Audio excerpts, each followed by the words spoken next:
पश्चिम बंगाल के high profile SSC भर्ती घोटाला मामले में लंबे 3.5 साल तक जेल में बंद रहने के बाद पश्चिम बंगाल के पूर्व मंत्री पार्थ चटर्जी अब रिहा हो चुके हैं।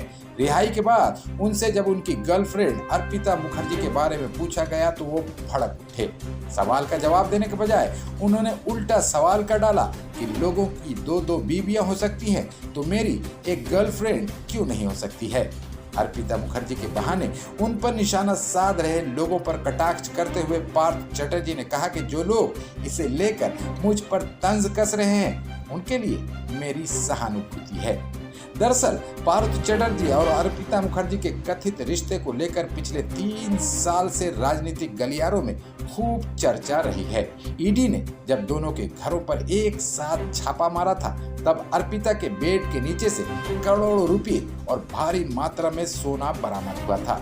तभी से दोनों के रिश्ते पर तरह तरह की बातें होने लगी थी।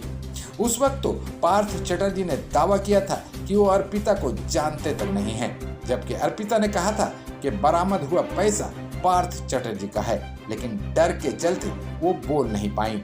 जांच के दौरान ये भी सामने आया था कि अर्पिता मां बनना चाहती थी और दोनों ने एक बच्चे को गोद लेने के लिए अप्लाई भी किया था। अब जब पार्थ चटर्जी जेल से बाहर आ चुके हैं तो स्वाभाविक रूप से अर्पिता का नाम फिर चर्चा में है। हालांकि अर्पिता ने अब तक कोई बयान नहीं दिया है।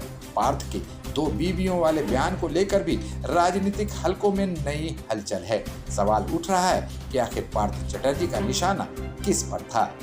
राजनीतिक जानकारों का कहना है कि पार्थ चटर्जी के इशारे कोलकाता के पूर्व मेयर शोभन चटर्जी की तरफ थे, जो हाल ही में तृणमूल कांग्रेस में वापस लौटे हैं और एनकेडीए के चेयरमैन बने हैं।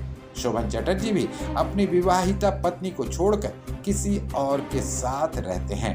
चर्चा है कि शोभन चटर्जी को बेहाला पश्चिम सीट से उम्मीदवार बनाया जा सकता है, वही सीट जहां से पहले पार्थ चटर्जी चुनाव लड़ा करते थे।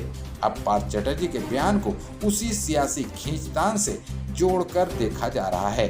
साफ है कि जेल से बाहर निकलते ही पार्थ चटर्जी ने यह जताने की कोशिश की है कि वो अब भी अपने पुराने राजनीतिक मैदान से पीछे हटने के मूड में नहीं हैं।